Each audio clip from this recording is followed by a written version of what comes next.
What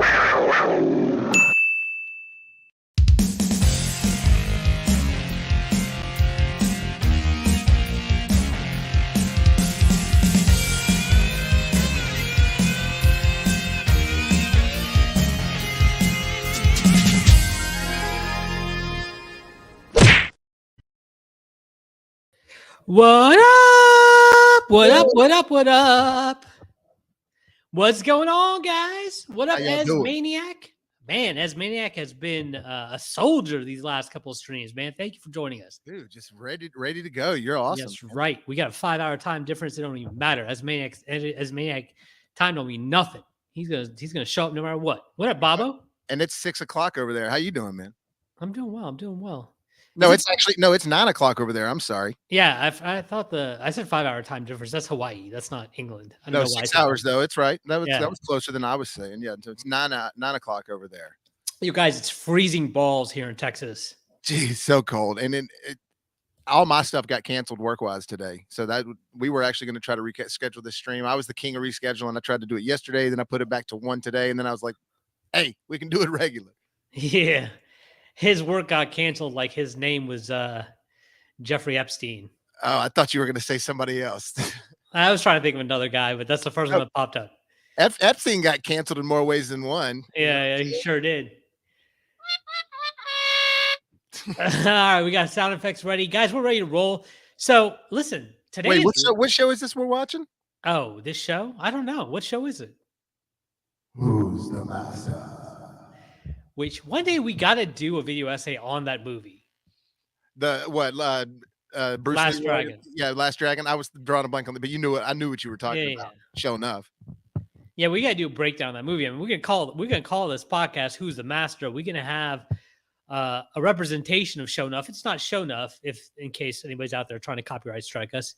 It's just a representation of Show Enough. Yeah, of course. As a graphic. We need to let people know. Even making money off of that graphic anymore? I don't know. We could probably buy the rights to The Last Dragon for like $10. That'd be great. Can we talk about Silent Bob first? Listen, we'll get to Kevin Smith sucking dick here in a second. There we go. Okay. Thank you, Maniac, for just totally doing that. Yeah, it's a light news day. We need stuff to talk about as Maniac. So go ahead and fire it away because we do have, of course, what we'll eventually talk about, The Last of Us Episode 3, fantastic episode. We'll get into that in a little bit. We look for some movie news. Listen, movie news has been coming hot and heavy the last few weeks. I mean, we've been going over an hour because there's been so much to talk about every single podcast. And today when we had an hour to talk about the movie industry did not want to help us out, Holmes. And look, there's obviously news, but I'm not going to just talk about some boring CEO of signing this and that. Like, it's stuff that we want to all hear about that we're going to discuss. And today, there's a lot happening. Yeah, listen, we're trying to get viewers, not chase them away. Yeah, not people be like, this is what these guys talk about? Seriously? Yeah, exactly.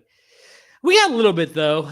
Where to start? Let's start with the one that surprised me the most that I just found out literally 30 minutes before we were going to go on. I'm on my Twitter and I see something about Keanu Reeves talking about getting Constantine 2 greenlit. And I was like, Constantine 2 got greenlit? What the hell? I didn't even know it was like in consideration. Yeah, I'd always heard him saying, I'd love to do it again. And apparently he went to the studio every year and was like, hey, can we do Constantine 2? No? Okay, well, all right, cool. Yeah, no problem. And he'd come back the next year and be like, hey, so... How about that Constantine 2? Yeah, can we maybe talk about Constantine 2 now? It was just in John Wick, it was a big hit. No? Okay. How about next year? John Wick 2 came out. That's 2 hits in a row. Can we maybe talk about Constantine 2, huh? Constantine 2? He's probably like, the director's probably, or whoever's the head of that studio is probably just taking a bath and then Keanu Reeves pops up. Right in the corner. Constantine 2? Constantine 2? So it finally got greenlit and... Yeah. It's developed love over the years, though, man. Like, us core fans liked it when it first came out, but over the years, not only do I feel like the movie's held up, but it's gained a lot of like respect. Yeah, listen, I know a lot of DC fans went crazy over the portrayal of Constantine that was on TV. The show was bad. The portrayal was good, right? Yeah, the dude that got played him was good, but I also like the portrayal of Constantine and Supernatural, Yeah. And listen, I like the portrayal of Constantine and Sandman. The female Constantine was lit. I thought she was great. She was gorgeous too. But Keanu Reeves, that's one of the roles that you can really kind of point at to where you're like, it's more than just the typical Keanu Reeves role, you know? It is, and it has some depth to the actual character. And honestly, for the type of attitude that Constantine has towards his everyday, like the sun coming up and him like smoking all the time, he's not a happy guy. Yeah. He's not full of a bunch of personality. Keanu can pull that off, you know, and I think it worked for him. That's a character that worked for him. Yeah, I thought that movie was really good. I didn't read the original comic that the ending was based off of until after I watched the movie. And then after I watched the movie, after reading that comic, I wish they'd gone with the comic version. There's no way they could pull that off, though. In the comic version, for those of you who don't know, for those of you who watch the Constantine movie, he beats the devil because he sells the soul of the devil to, for the good of mankind. And then because it's an act of kindness, God prevents it. God takes him into heaven. Yeah. In the comic, hell is in the state of war where you have all these little dukes that are ruling over hell. And it's like kind of this precarious peace where war could break out at any minute. And all the dukes of hell are kind of leery of a war. And so what Constantine does is he outsmarts them because he sells his soul to each one of them. And they all come to collect at the same time. And then they realize, oh shit, we can't collect because of the moment one of us collects on his soul, the other ones have a claim and we'll all have to go to war, which we don't want to go to war. Right. And so that's how he ends up He getting to basically take away his cancer because they have to make sure he doesn't die. he The calls their second he bluff. dies, his soul is up for grabs. Right. And then they all go to war over his soul. So Now I will say, Peter Stormare, best representation of a human form of the devil in any movie. Like, love Tim him Roth, in that. oh, the human form. Okay, In gotcha. a human form, that's what I'm saying. In the Well, human what's his form. Al Pacino? Yeah, but he's Al Pacino. That's the devil Al Pacino. You know what I Yeah, mean? but it Like was he's still quite good. he's doing the Cinema Woman speech at some point in Devil's Advocate. Don't I get don't me care wrong. who you had run through this hell, Herbert Hoover, whoever. Yeah, Blah. yeah. Hooah. No, I love Devil's Advocate, except for the Huh? fact that Keanu Reeves loses his accent like a quarter of the way through the film. Yeah. But I do really love that movie. But I just think Peter Stormare was just so sleazy and like just the way he was just like talking about when he pulls the cigarette out, Constantine is like, "You mind if I smoke?" And Peter Stormare just goes, "Oh, I own stock." And just the way I loved him, man. His feet were all like dripping with this black goo, and I just thought it was great. It was good. What are some other good ones? Did you ever watch Nine Gates starring Johnny Depp? A long time ago, not enough to remember it and talk about it. That girl, she's in it really briefly, and it's hinted that she's the devil. Yeah, at the very end, like she's Yeah. seducing him, they're having sex, and he realizes That was really creepy. I don't know about the performance, but it was definitely really creepy. What about Little Nicky, huh? oh, Harvey Keitel.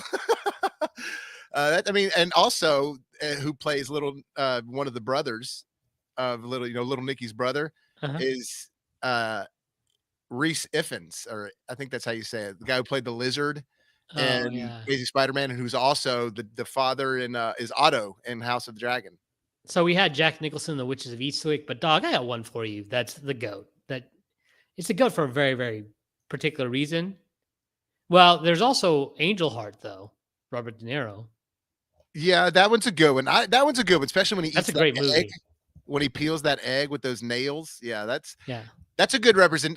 Honestly, now that I'm thinking about it, that might be the second best. Like, again, human and it just creepy and just like, oh, something's wrong with you. Well, listen, it's the third best because the best is obviously Elizabeth Hurley. Oh, look, as Maniac said this right here. Yeah, there you go. And look, and Andrew Edwards talking about Stormare and Pacino. I mean, yeah, it's. I think that those guys are both great. Two totally different representations, but Pacino is being Pacino in that. Pacino's being Pacino, but listen, He's being Pacino in every movie he's in. As Maniac's great. As Maniac's right. Listen, Elizabeth Hurley, for obvious reasons, Elizabeth Hurley takes a go. Still looks phenomenal, by the way. I was just about to say that if anybody's seen Elizabeth Hurley recently, looks the same. Like what? Yeah. For sure. I've always had a massive crush on. She's one of those ones you forget to keep at the top of your list because she doesn't star in any movies really anymore. But then you see her and you're like, why are you not starring in movies anymore? Yeah. Yeah. So I met Matthew Perry at a bar back in the day. So he was in town filming a movie called Serving Sarah, and Elizabeth Hurley starred in that movie. And he came. Do you remember the Shuck and Jive of Rosemead Midway? Did you guys ever go there? Oh, I used to after the Blue Goose all the time, dude. Yeah, we're talking a little inside Dallas talk. Sorry, as Yeah. Maniac, you're not gonna know any of these locations, but yeah, there used to be a dive bar we used to go to all the time back in the day. Troy And bartended off and on there, or if he wasn't bartending there, he was drinking there. I met Matthew Perry there. We're not gonna say how I met him because that's a Patreon episode. That's a Patreon episode on how I met him. But I was always like, whenever I talked to him, I only talked to him briefly. He was always a super nice guy. But I always just hoped. I was like, can you just please? I know Elizabeth Hurley would never be caught dead in a place like this, but could you just please bring her one day? But never happened, alas. That would have been amazing. Can you imagine what the people at Shuck and Jive would have done? Oh, yeah. First of all, she would have walked in there and be like, no. I'm out. Yeah. The smell alone, I'm out. Yeah. But as far as him filming that movie here, he just has come out in his book recently talking about some of the darkest times in his life. And that movie was one of the darkest ones because they actually had to cancel production because of him. They had to send him to rehab because he was like so bad. Like I said, there's a Patreon episode there between my interactions. But he's actually even owning up to it now. He's the one that just came out with it in his own book. Oh no, I'm not telling it for his protection. I'm telling it for my protection. Oh, my mom might listen to this podcast. Yeah, right? I got you. It's not. Hey, who knows? She could become a Patreon member. Yeah, she does that. She won't. Hopefully, I'll tell her not to. Patreon, no moms and dads allowed. Okay. Yeah, exactly. Let's see. We got John Candy and Okay, that one, but it's for 2 seconds, okay. But it's hilarious when they're in the car. Still deserves an honorable mention. That's hilarious too because he looks at Steve Martin. Steve Martin's got the skeleton thing for a second, like when Marv is getting electrocuted in Home Alone 2. And he's a skeleton. What about The Prophecy? That's a good one, Christopher Walken. But again, it's Christopher Walken. No, it's Gregory Wyden directed. Yeah, it's Christopher Walken. Yeah, who are you saying? Well, okay, so if we go regular devil, I'm looking at a list right now. We go regular devil, just human or not human. Is there anyone that's better than Satan's from South Park, bigger, longer, uncut? Oh, come on, Saddam. Maybe Legend. Come on, guy. Maybe Legend, right? I haven't seen Tim Roth. Not Tim Roth. Tim Curry. Tim Curry. I'm sorry. Yeah. Yeah. No, you're right. He was evil in that. You don't even realize that's him until somebody tells you. Yeah, he looked so menacing in that. I wonder if I have to watch a clip of that and see if that holds up to time. I think it does. That's a Ridley Scott movie. A lot of people don't know that. I didn't know that. I barely watched it, man. It was on TV, but I was so young, I could barely follow along. You know, on the same lines that what still holds up pretty good is Never Ending Story. The first one, not the second one. Tell me, man, it's Stranger Things has made it so hard to get that song out of my head. Yeah, well, they Stranger Things did. That's just to do with a lot of things. They take stuff that's already in pop culture and then Stranger Things it, and now it's attached to Stranger Things from now on out. Needful Things is on this list. Listen, I'm actually a big Stephen King fan. Okay, with one exception, the guy writes the worst endings. He's a masterful writer. He's one of the greatest writers of all time. I don't understand how he can never end a story, ever. Endings are the hardest part about writing. But can you write one good ending? Like just one? And listen, once again, people are going to think, oh, Anshul, he's calling out, he's even calling out Stephen King. Stephen King is one of the greatest writers of all time. No doubt, hands down. I will read all of his stories anytime, any day of the week. But inevitably, whenever I get to the end, I'm always pissed off at the end of the book. Every single damn even with time. The Shining? The Shining, the movie ending of The Shining was way better than the book ending. So you don't like the book ending, is what I'm saying. Yeah, the movie ending was way better. Interesting. Now I watched. The book ending is not a happy. I read the book after I watched the movie. Right. Right. The book ending's not happy. But we should probably move on though. Yeah, let's move on. Okay, so what's the next topic at hand that I had down here? Ooh, we're gonna talk about Dave Bautista. Yeah, why not? Okay. So Dave Bautista's recently come out. Of course, he's leaving Marvel. # Drax is gonna die. And he's come out, and there's been a lot of fan casting saying, "Hey, listen, James Gunn's going to DC. Dave Bautista and James Gunn are tight. Dave Bautista's a jack dude. Why doesn't he play Bane?" And Dave Bautista's come out recently and said, "Listen, I'm not playing Bane. I'm 50 years old. It's just a lot of physical demand in that role, and I'm just not up for it. And in the process of that interview, he also dropped that he believes that James Gunn's just going to go ahead and reboot the entire DCEU. So, Bobo, what are your thoughts on another DCEU reboot? And I mean, any thoughts towards Dave Bautista not being Bane? So, first off, I don't believe him about Bane. Because look, he still looks. Did you guys see the Guardian special and see him in Guardians 3? He's still huge. He can play Bane. We don't have to have Bane looking like that cartoon Bane. Yeah, but then Bane's that's going to come with a lot of stunt work, a lot of fight scenes, etc. You're right, and he could be talking about that as well. But even then, if he's true Bane, he's got a mask on, and they could get somebody else to do those stunts. As long as they just have him in more of the acting moments and more of the speaking moments, and him get like an accent down, and that would be the other thing. What Bane are they going to go with? But anyways, just talking about that, I don't believe him fully. I think that there's still a chance he could do it. I think they're just trying to make us redirect. However, with this whole rebooting the entire DCEU, I'm not saying that he's not going to do that. I had this feeling that he was going to keep things like Shazam and all that, but I could be wrong. And if they do something like, remember when they released New Mutants, even after Disney bought Fox, they released New Mutants, which is attached to Logan, and then they mention the X-Men. They make you think all these things, and inevitably, we're all watching this movie knowing that it's going nowhere. Yeah. And so, are we going to go see Shazam 2 and knowing that it's going nowhere? I mean, that's kind of insulting to the audience, isn't it? Yeah, and is anybody going to go see that movie anyway? Though that might be my counterpoint. Like even if we thought it was going somewhere, I don't know if it's going to do Wakanda Forever stuff, but I have a feeling it's going to do some money. Yeah, once again, as Maniac, I love Stephen King. I just don't like his endings. He's one of my favorite authors of all time. He wants to be remembered as a good actor. He does not want to be in superhero stuff anymore. I read. That's what I've heard as well. Yeah, I think he just doesn't want to be a silly character, though. I think you can find good roles in superhero movies. No, I mean, I think he wants to do Macbeth or something. But is he going to get those roles? He's in Knock at the Cabin, the new M. Night movie.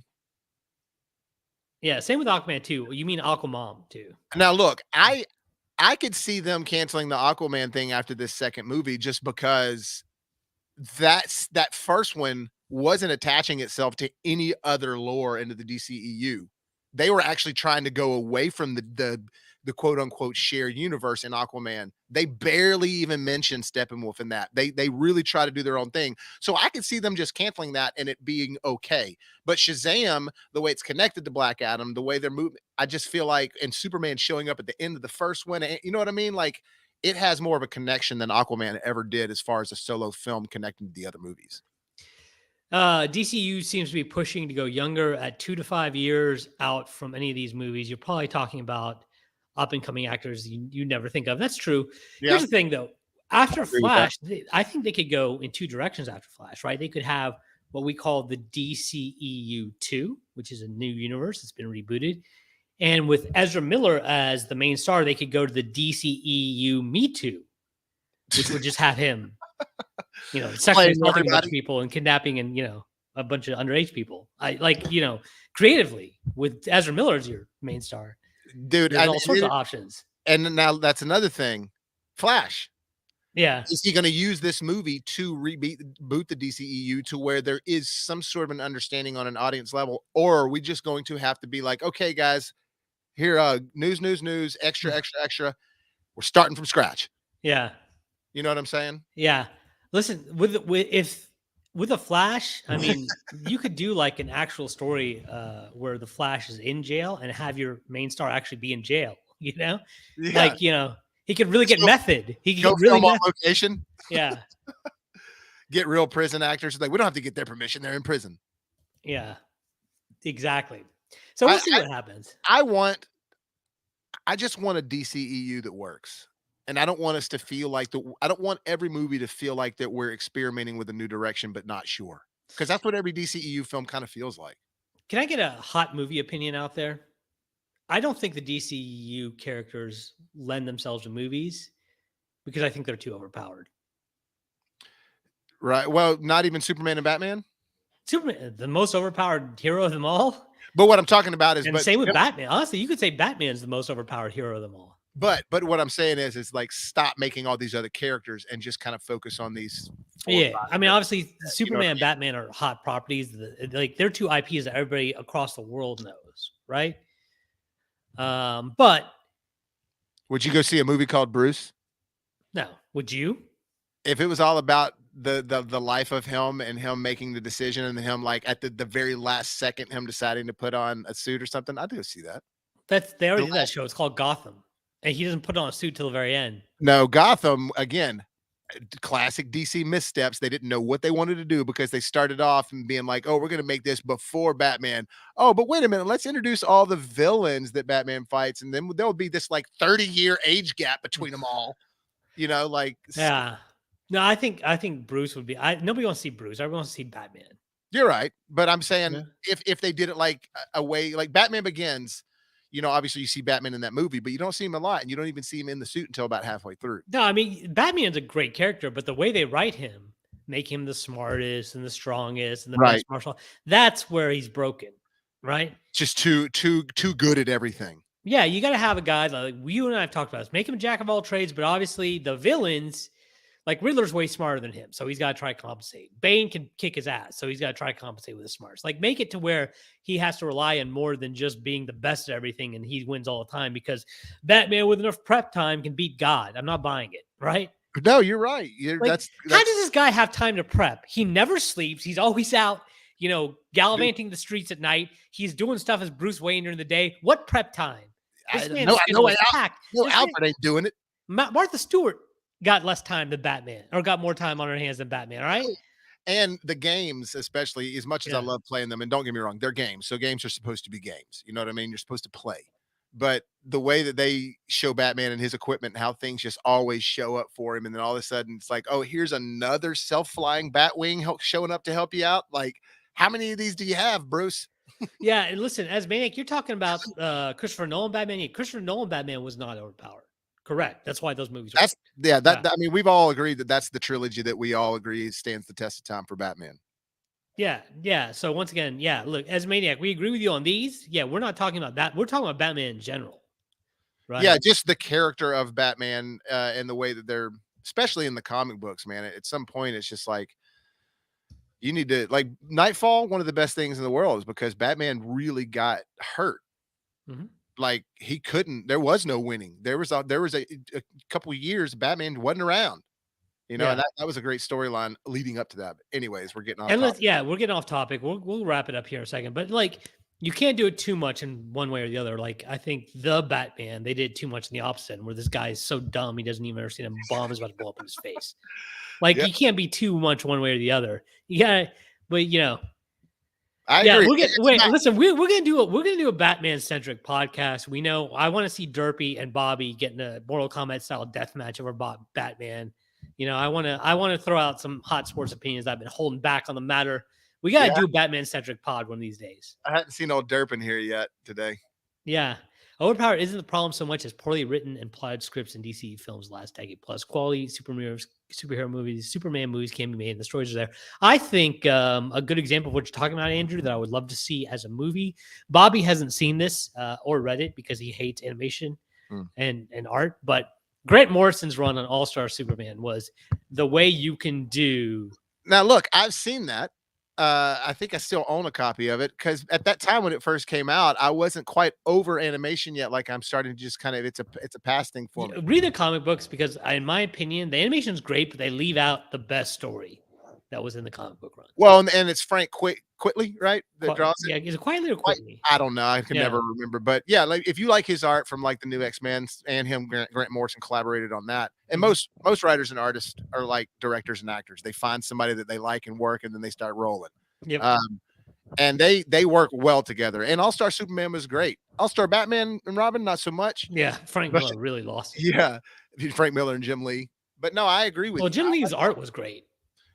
You can't blame him for that All Star. No, you can't. But it was just he went down with the ship. Yeah. Anyway. Okay. All right, guys. I wanted to talk about though before we get on Last of Us is that Ty West, one of my top directors in Hollywood as far as horror movies concerned, and that's what he does. He does horror films. And Mia Goth has sort of become his new girl. She was in X and in Pearl and she's going to be in Maxine, and she was just in Infinity Pool, which I'm putting out a review for that soon, I promise. But that's her right there next to him. And Ty West just came out and said that Pearl and X were completely different from each other, and the new movie coming out called Maxine, which is a part 3 of it all, is going to be completely different from both of those. And so I don't know. I just had to bring this up because for horror fans, this is a big deal because of how awesome he really captured the genre of the 70s in X. And then X has this character named Pearl, who's an old lady.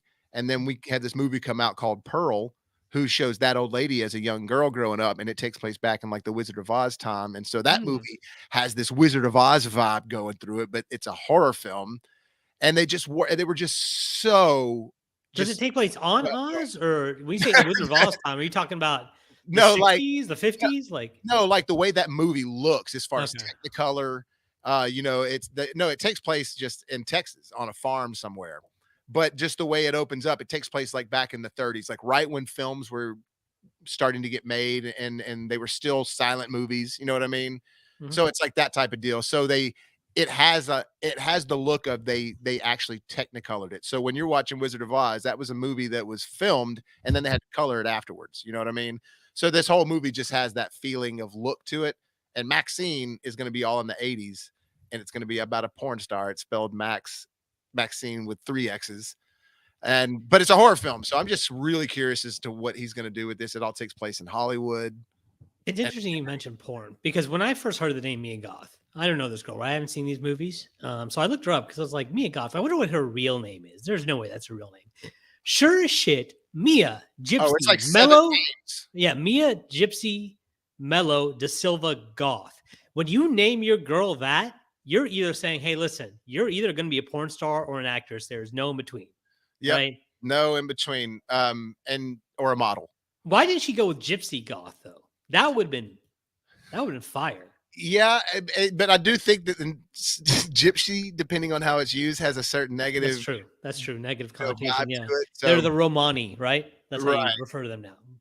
But I do love Mia Goth. She was great in Infinity Pool. I've loved her in everything she's been in, and so this has just got me excited. The fact that it's got her in it again, but Ty West is actually trying to artistically really utilize the decade he's making the movie about. You know what I mean? Let me ask you a question about Mia Goth. Is there a reason why she ain't got no eyebrows?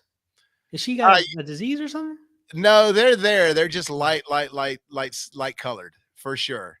Yo, but you know, fake eyebrows on there. That trips me out. Now unless she got like alopecia or something, then my bad. But no, I don't think you'll see it in like.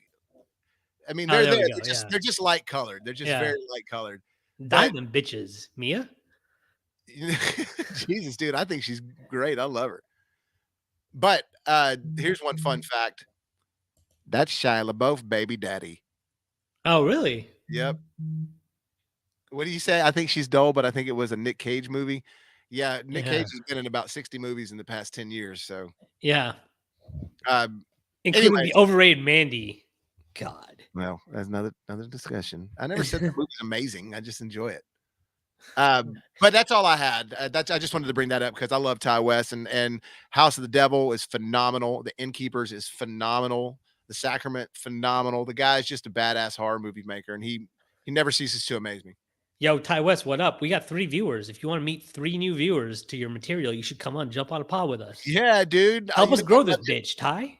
I love your game Until Dawn as well. Yeah, I'll take back all the negative things I said about Mia Goth and her eyebrows if you show up on our podcast. And Mia, I love you. And hey, apparently Shia LaBeouf said Mia Goth saved my life. That's what he said. Really? Yep. Oh, which by the way, is his life saved though? I feel like his life is still falling apart. No, I think he's good now. You're throwing off your shirt. You're killing me, Smalls. You can't see the whole thing, but no, that's not her and Mandy. I don't think that's her and Mandy, is it? If it is, I did not recognize her. He just said that's her and Mandy. I don't know, because I thought that girl was a lot older than Mia Goth. Mia Goth's only 29 years old. Yeah, that just doesn't make me think of Mandy. I don't think that's Mandy. Unless she plays a different role in Mandy. Let's see. Yeah, maybe she plays a different role. Mia Goth, IMBD. Let's we got plenty of time to talk about this Last of Us episode, guys, because it's a great episode, but it's not like a lot happened, right? Yeah, so we're kind of riffing a little bit on this. And so this is right here. We've got this is our riff logo. Just we'll put that up in front of us, riffing, you know. Yeah. Yeah. Ah! And luckily we're on the right side where we actually matched up. Do you see that? Yes. We're actually like boom and boom. So that's I beautiful. am not seeing Mandy on here. Yeah, I didn't think that she was in that. But if you haven't seen X or Pearl, she's fantastic in it. She's awesome in Infinity Pool as well. But in X and Pearl, she plays a girl that's like super Southern Uh-huh. and she's British. And it's when you hear the type of British accent she has that very Is it de- X or 10? it's X because it's about porn. Oh, is it? Okay. Yeah. It's not about Malcolm X. No, it's not, but it is funny that there are 2 movies called but here's the deal, the cover of Malcolm X is just an X, but the movie is called Malcolm Malcolm X. X, right. Anyways, so that's all I got with that. I just wanted to bring it up. I love her. I love Ty. Okay. Shout outs, Ty. Like I said, jump on the pod anytime. Help us get to 5 viewers. Which we will eventually, guys, especially thanks to you and our community that is popping today. You guys have got some comments today. Loving it. Yeah, keep them up. Keep them coming, guys. Okay, let's talk about the meat and potatoes. The reason you're all here, other than my lovely face. The Last of Us, episode 3. This is a critically acclaimed episode. Very much so. Yeah. Okay. Let me ask you, Uh-huh. what were your thoughts on this compared to 1 and 2? Okay, so that's tough, man, because I think each episode is so different. Yeah, there are. That's what I was going to say. Yeah, it's tough to compare them. Episode 1, I really compared to episode 1 of The Walking Dead when it was good in season 1. I did not like any season of Walking Dead after. I know some of you guys stuck around to like season 4 or 5. I don't know how you did it. I stuck around to like 3 or 4, but I think it's just because I was really trying, you know.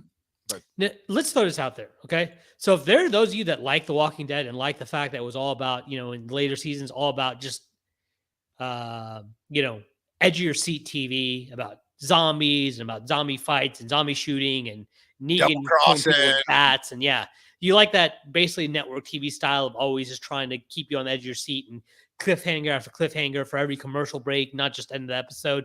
This is not the show for you. This is a show, right? It builds on characters.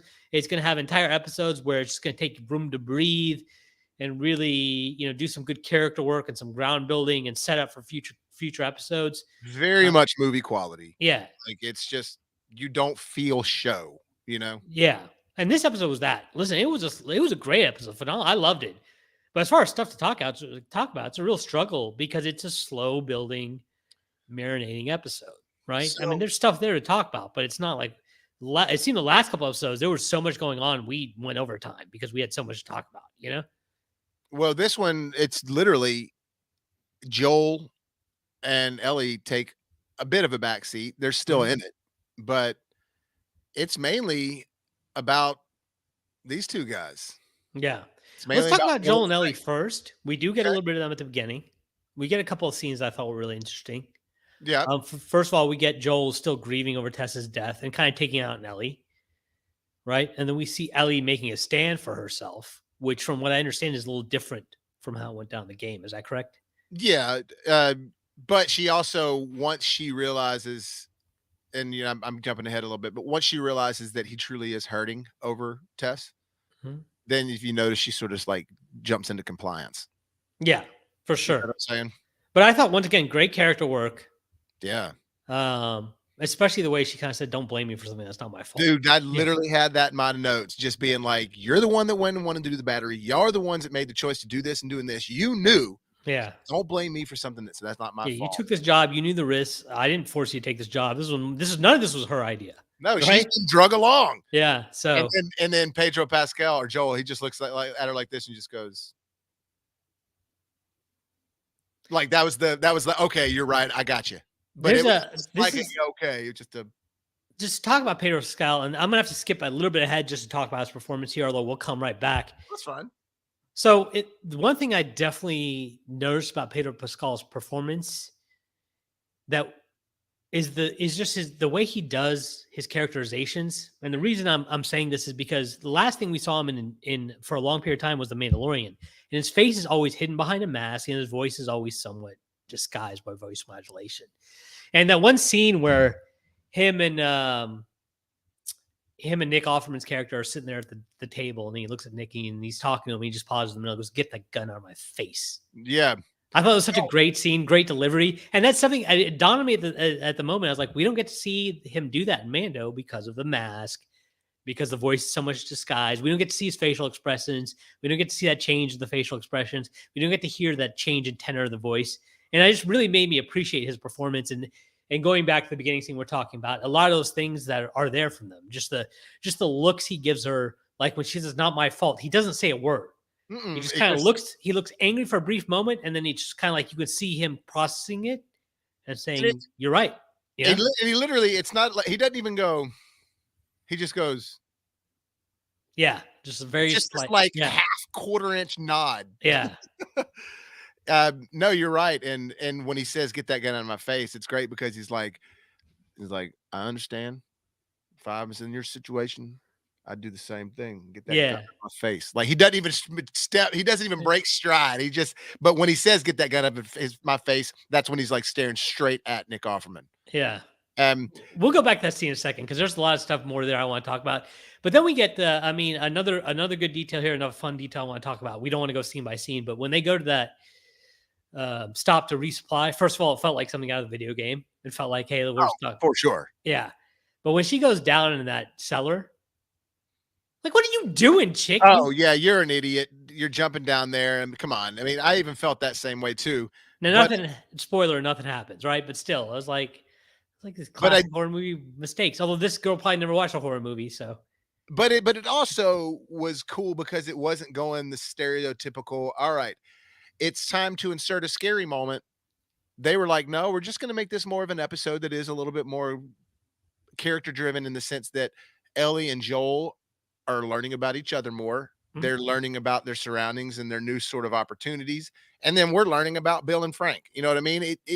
There was the most scary stuff that was happening was from other people, you know, with the compound and everything. So like, yeah, I just like that they're not going the tropey route where you're like, I hate it when you're watching a scary movie and you're like, you can almost feel what the musical cue is about to happen. Mm-hmm. Then the music starts to rise. You're like, and watch, they're about to, here it is. It's like, that's not movie watching. That's jump scares don't rarely work these days because of that, because they're all the same. And you can just feel them coming from a mile away. And then when it happens, you're like, oh yeah, I saw it coming. Yeah. And this is just like, I like that they were like, we're not even going to use jump scares in this episode. Yeah.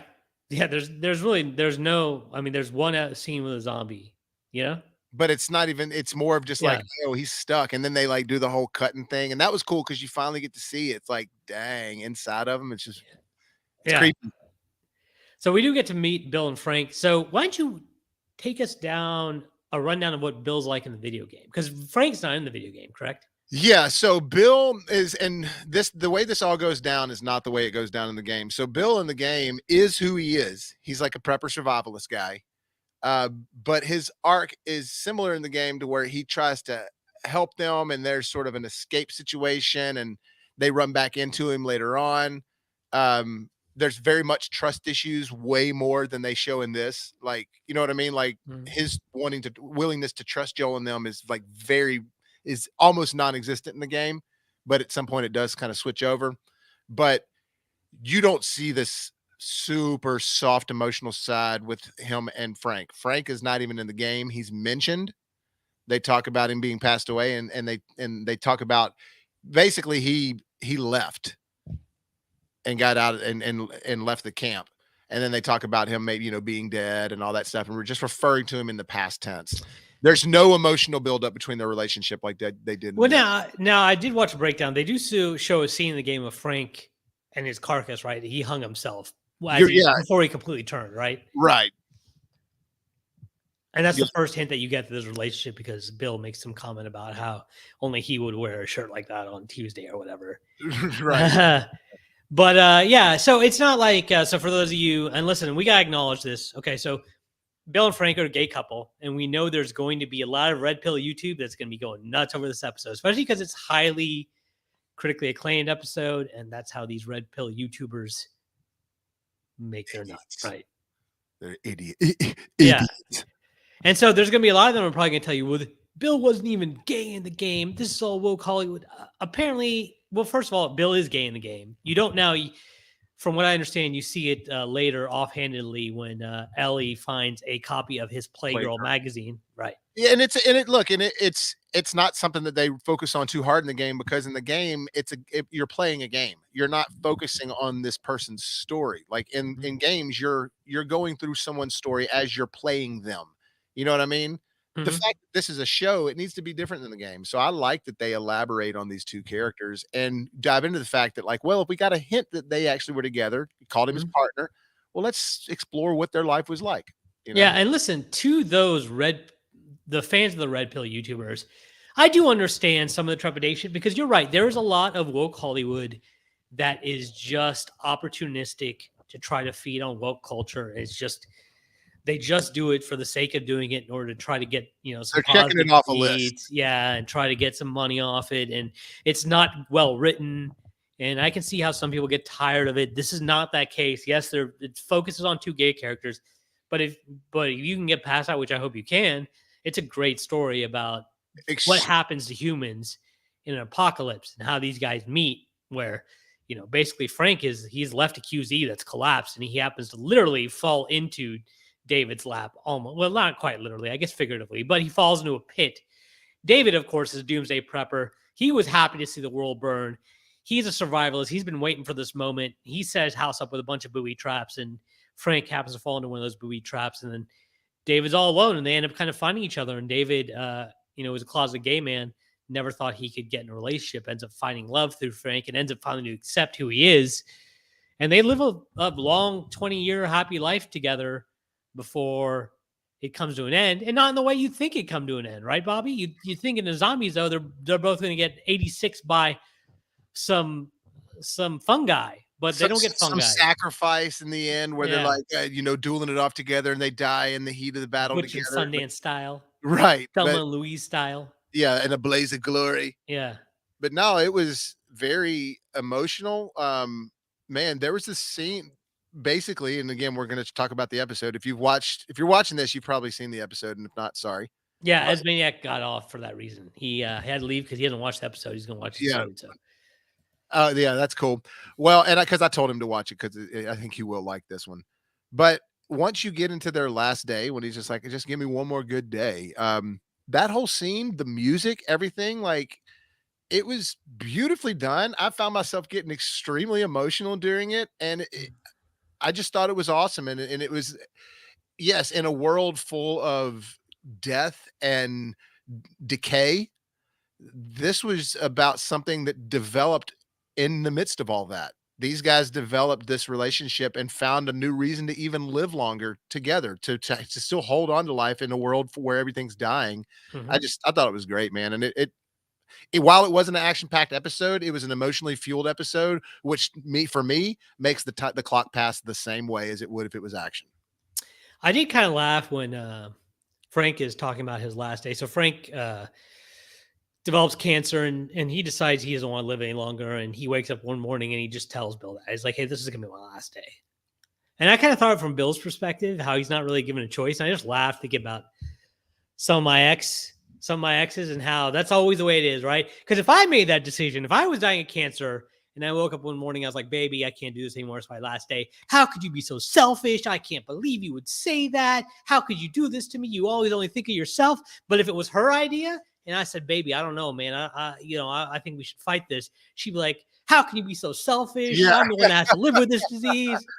yeah, Now you're they not don't go wrong. that route, but I thought for a second it was going to go that route, and I would just would have been laughing the entire Oh no, and seriously, in a I can see Saturday Night Live doing some sort of like parody sketch comedy on, turn it time. the other way and be like, "Bitch, what you mean?" You know. Yeah. No, but on the serious note, excellent acting by Nick Offerman. He was skinnier than I'd seen him in any role before. Mhm. Um, and then this guy on the left, if you haven't seen White Lotus the first season, he's the hotel manager who's awesome in that.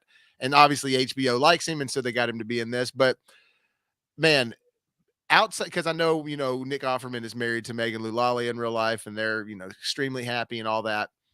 Um, Outside of the gay character, this had to be a dream role for Nick Offerman because he's all about this. Like right at the beginning when he was just like, yeah, not today, you jackboot New World. Like Yeah. That's Nick Offerman. That's who he is in real life. So I know that he was loving the idea to jump at this role because he's one of those guys that's like a hippie Republican, if that makes sense. Yeah. Like he's not about anarchy, but he's definitely about free, think for yourself, do your own things. But he does like structure and all those, but he's also cool with pot and things like that. And I just think for somebody that's on that stance, for him to also embrace this role and play this gay man so well and make you really, I just think it says a lot for him as an actor because this is one of the better acting jobs I've seen him do. I did think it was funny because you did have probably, if there were a bunch of those nut job doomsday preppers, hardcore, theory conspiracists watching this episode and they see this doomsday prepper kind of being the star of it at the beginning, they're probably like, see, you see, that's why I do what I do. That's why I don't trust this crazy government, et cetera, et cetera. And as soon as that character got out as being gay, As soon as Linda flipped Ronstadt a complete came, script. They were probably like, this is bullshit, yeah, no, you're right. And I was thinking that while I was watching it, and it's unfortunate, but that's going to be, and you know what? He knows, I bet, as an individual, as an actor, that this was going to be polarizing for some of his fans. Yeah, The and I people think like that's Ron Swanson from, Parks and Rec. yeah. I think that's the hilarious part about it. Is there some sort of writer in his contract where he always has to be shown eating red meat on camera? By the way, He like, loves red meat. I have his book called Paddle Your Own Canoe by Nick uh-huh. Offerman. And there's a whole section on like his love affair with red meat. So I wouldn't be surprised that you're right. How does he find all those rabbits to kill? How many Right. rabbits does this dude have in his neighborhood? Yeah, and why aren't the rabbits infected? Yeah. That's Well, one they thing. don't. It's because they don't eat carbs. Those rabbits, they eat grass, but not carbs, right? They don't Well, eat flour. I guess so. That's what it got distributed because they also do give us an explanation in this. Right. Right. Yeah, but Um, nobody knows why it happened, but the prevailing theory. You know what that reminds me of? You ever read The Why the Last Man by Brian K. Vaughan? I remember that, and I have one issue of it that I like inherited from someone, but I never read it. It's really good. So slight spoiler. They made a show, a miniseries on that. Yeah, I don't know how it did. Slight spoiler, they never really reveal why all the men died in that comic book. There's a bunch of theories. And they play up a bunch of those theories like, hey, maybe this is the right answer. But at the end of the day, he leaves it very much open. He doesn't tell you one way or the other what And the you cause like is. that? I think it worked for that story. I mean, because the story wasn't really about, why all the men died. The story was about this dude and his journey. So, that was just a distraction at the end of the day. And I like that he just kind of focused on the story at hand. Now, I know there are some people that are probably pissed about that, but why you were paying attention to that and not paying attention to the dude in the story? 100 so episodes in, if anybody was really still reading it for that, or issues in, you were still reading for that reason, you probably dropped it a long time ago, right? So, yeah, it just reminded me of that because in this one, I don't think they're ever going to come out and say it's in the flower, it's whatever. Even though I think in the game that's what it comes from, right? I can't. It's been so long since I played the game. Those little specifics like that, I can't remember. But I've actually was telling you earlier, I've reinstalled the game on my PS5 today to replay it again, just because this show's got the bug on me. Yeah. So, Bob on his PS5. Look at this rich asshole over here just flaunting his PS5 in all our faces. oh, that's right, baby girls. I got a PS5. I need to play the Vivaldi. We need the Vivaldi, music to play whenever you talk about your PS5. Hey, I hunted down. I didn't get that thing easily, so that's a whole other conversation. But yeah, I got one. Yeah, I'll have to come over and play. So yeah, okay. So yeah, listen, great episode. What else? What were some other things that stood out to you about this episode? Well, of course, we get that funny scene when they're all at dinner with Joel, Tess, Bill, and Frank. Where Frank is super excited to invite people over, and Bill is not happy that Frank has outed their location. But we do see here where Bill and Joel kind of had this understanding. First of all, we get to see a different side of Joel. We get to see him barter a little, play the game. And he's also seems to still have like a little light in him. He doesn't seem to be so dark yet in this flashback. Yeah, exactly. He's kind of like, you can tell he's just kind of stringing. He knows exactly what to say to get this dude on his side. At least it's on his side enough to do business with him. Not to be BFFs. And from what we see later in the episode, they never got to that level, right? But Bill does, as you say, it says in the letter at the end of the episode, trust and Trust and respect. respect him. Yep. Right. So we get to see that a relationship established in a fun scene, um, where it's the only hint of a kind of like a normalcy we'll probably ever get in this show, where people are sitting down in what looks like a normal neighborhood, having what looks like a normal dinner outside. You know? Yeah, and they're even just, talking about how much, like, can't believe it's like, even with the gun sitting on the table there and everything, it's like, this is still so nice being in this, like, it's almost not real. Dude, one thing that always stands out to me about this show whenever I watch it, the way they age people up and down this show. It's No, amazing. do a great job with it. Especially just Nick, I felt like he was an older man. And Yeah. again, a lot of that had to do with his acting. He was acting different than when the first time you see him come out of that house with his gun and everything, and he's pointing it left and right, and he's got his gear Mhm. on. He's acting like a soldier, like a SWAT guy. And by the time you see him when he's walking, pushing him in the wheelchair, he's not in the best health either. He's hunched over, and yeah, I love it all, man. Like those guys, you're right. The makeup, the way they age people in this show, really well done. Makeup people definitely need to get an award for this show. Yeah. Uh, 100%, man. and just from the fact that when you see Pedro Pascal look more like he does in real life in the flashback, you're like, oh, Mhm. that's more of and then cut to him now, weathered, worn, hurt, Yeah. just no hope almost, because that's another thing too. Hope is, laughter and happiness. That's something that keeps you young. If you don't have any of that, you're just going to get tarnished and a lot more. You're going to turn into leather quicker. Yeah, unless you get cancer, as we found on this episode, then all Right. bets Yeah. are off. Which was a which was a little bit of a flip because of the way they were making you think. Because at this point, you're watching this. If you played the game and you're watching this episode, you're like, all right, well, they're going off script a little now. So you don't know what they're going to do. And when you see him get shot when he's trying to protect from all those guys trying to take over the We have compound, one action scene in this, and it was a good action scene, right? it It's was. quick, but it's good. And I love that all of his stuff was working and getting him on fire and everything. But Yeah. then we have him, trying to fix him and doing surgery on him at this part right here. And he's saying, you'll still be here. Cut to them on the porch. I thought it was going to be Nick Offerman crippled. And then all of a sudden it's like, nope. Yeah, it really threw me for a loop because I really thought, now I haven't played the games. I was like, oh, Bill's dead. And then all of a sudden we cut to a scene with them later, and I almost had to pause and rewind it. Is this like a dream? What's going on here? But no, I mean, he survives.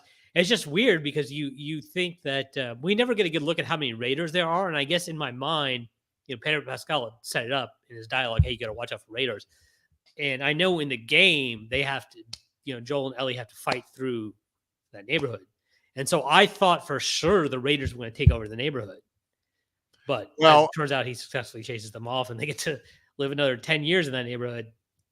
Yeah, but I bet you something happens again to where they come back to that compound because that compound and those buildings are too much of a part of the game. Maybe not, but we'll see. It does look like in this next episode, though, it's going to be a lot more of a. They're going to give us the action in this next episode for sure. Yeah, it does seem that way. I wouldn't be surprised if they don't, but I think they will. Maybe they do the Game of Thrones though, where they really hold off on the action till the second to last episode.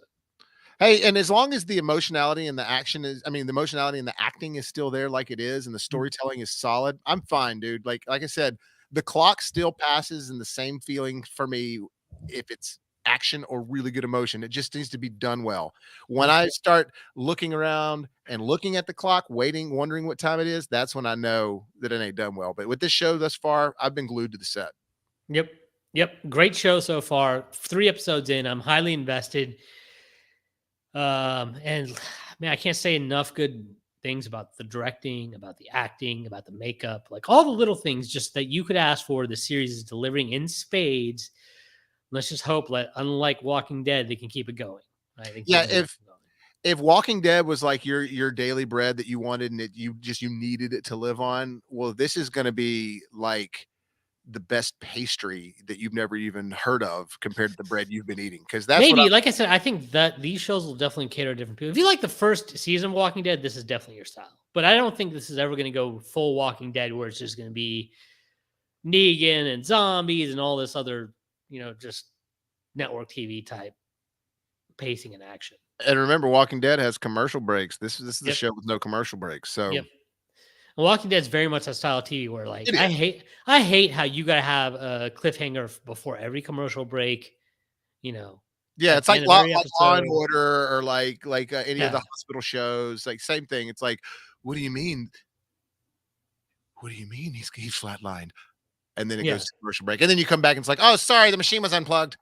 Yeah, I do they I like they, listen, I gotta look at these analytics and do they really are they really in danger of losing that many viewers during every commercial break to where they gotta have some stupid cliffhanger to make sure they come back? I'm not sure, man. I think it just depends on how you watch TV because unfortunately, there still is an older demographic out there that just turns on the TV and knows their channels they watch, and that's it. You know, Yeah. yeah. So that is still there, and you can tell though because some of the content in some of these shows and like some of these hospital shows, it'll be like really touching on a current event of style or something. Like it'll be an episode about some teenager who had a seizure because he was vaping. You know what I mean? So Mhm. they'll touch on like current events, and then it'll also go like later on in the episode, or it'll go back to this old school formulaic drama nonsense that you don't care about, but those older demographic people that like their soaps and their stories are hanging on because of that, you know?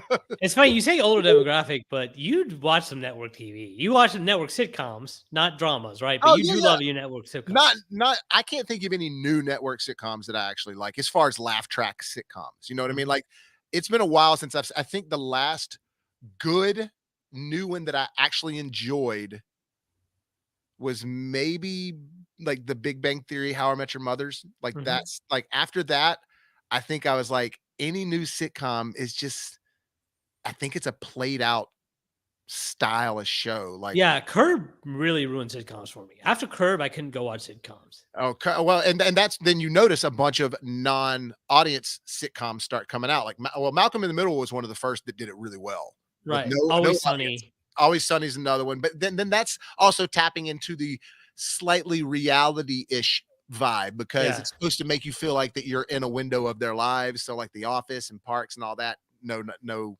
audiences. So, like, for audience sitcoms, like, dude, there's a George Lopez one that comes on Fridays, and like NBC is a channel that I have on because it's my news. It's how I watch all my news. And so if something comes on at 7 o'clock and it's something worth that's catching my attention, I'll keep it on. And I'm not like glued to the set, it'll just be on. Mm. But dude, as soon as that George Lopez show comes on, it's one of those things I'll be cooking or something. It's in the background. And I'm like, oh my God, this is awful. And Yeah. it's just, I don't know how they're going to do the laugh track stuff anymore. Yeah, I don't know either. I mean, they just brought back the 70 shows, that 90 show. And for some reason YouTube is pushing it on my algorithm. They want me to watch clips of this thing. So I watched one clip and I was like, okay, I'm curious to see if they still do that laugh track type show. And sure enough, they are. And I'm like, what are you guys doing? And honestly, the only people that make me laugh on that 90s show at all are Red, Kitty, and the old cast members when they're on there. Any of that Yeah. new cast, not laughing, dude. Sorry. Yeah. Because I've watched a couple episodes. I tried. Like, how you gonna watch Modern Family and then go back and say, like, okay, we need to do That's what laugh track humor? Modern Family, dude, like The Office, Steve Carell left, and then the last 2 seasons, while they are still really funny, they're missing something. Modern Family is solid to the last episode. Yeah. It was truly solid. Listen, Ed O'Neill does no wrong when he does comedy. No, and what about, So you listen, laugh track Dr. Welch, comedy dude? that stands the test of time. Married with Children. I can still watch an episode of that and Oh, it laugh my oh, it's face off. hilarious. Now look, all the older sitcoms I can still watch and have fun with. It's Mm. just any sitcoms moving forward, I think they don't need to do the laugh track anymore. You know what I mean? Yeah. And Was they always Married did work. was Married with Children filmed in front of a live studio audience? Oh, yeah, yeah. Okay, that probably makes a difference. Yo, that show holds up because you could not get away with those jokes these days, right? No, well, and that was one of the okay, so that was a part of the sitcom genre. So you had all these different sitcom genres as far or excuse me, demographics. You had your network primetime ones, so the Monday through whatever, through Thursday and Friday, and you had Thursday being the primetime slot, 7 o'clock, all that. And those were the Cheers, the Frasier, the Cosby Show, the Friends, just all those things that we all knew. And then you had this thing that started when Fox started becoming a network. Then they started doing the more edgy sitcoms like Martin and all that. Then they realized, wait a minute, people that like this kind of stuff are up late and they're watching the edgy stuff like the late night talk shows, and that's where you started having your Married with Children and your Mama's Family come in, the late night sitcoms where they could do edgy. Well, not only that, but remember back then, Fox was not a huge network; it was a renegade network, and Mhm. then everything changed when they got the NFL. Yeah, dude, I remember when that happened. I remember when I was Yeah. like, the Super Bowl's going to be on Fox. You mean that one that has bad reception? Yeah, the one that's got Bart known for Bart Simpson. It You're was right. weird, right? Now, It was. now we think, well, actually, dude, nowadays kids don't even know what the networks are. Like, you go talk to some kid who's 15, you're like, "What are the major TV networks?" And they're like, "I don't know. What are you talking about?" No, you're right. And here's what's funny: Fox News, Fox Sports, two total different entities now. Yeah, Have nothing to do with each other. yeah. It's not even called Fox Sports anymore. It's called Bally's, and now that Yeah, you're company right, and went that's in bankrupt. trouble. So, Yeah. yeah. So, well, you know what? What hasn't gone bankrupt? This podcast, but we're not. That's because we're not monetized. However, if you want to help us grow, you know what you need to do. You need to hit that like button, then hit that subscribe button, then hit that bell notification to be notified when we drop more videos. We'll be getting more content soon. Listen, Bobo is busy, but that's a good thing. Bobo's got a lot of cool creative content that he's gonna be throwing your way soon. So why don't you get on in on early before he gets famous? That way you can say you knew him beforehand. Also, what up, Derpy? I meant to say what up. We weren't. Yeah. Herb.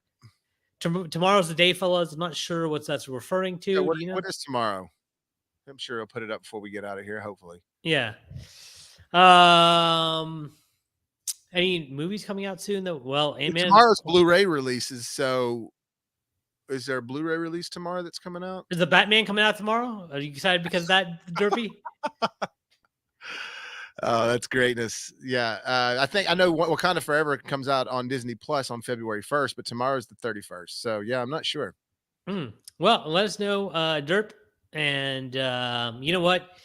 I want to thank you guys again for joining us. Hopefully, you enjoyed that episode of I'm gonna call it The Walking Dead of The Last of Us. We'll be back next week with more. We'll also be back later this week. I think most likely on Wednesday with another live stream podcast. Hopefully, there's some movie news pops. Otherwise, I'm going to rack my brain to get some stuff for us to talk about. No, we'll figure out something to talk about for sure. We definitely will. It won't be a problem. Yes, sir. Yo, until then, keep your head up, boys. And remember, if life gives you lemons, make some hot, fresh popcorns. Who's the master? We out. Peace.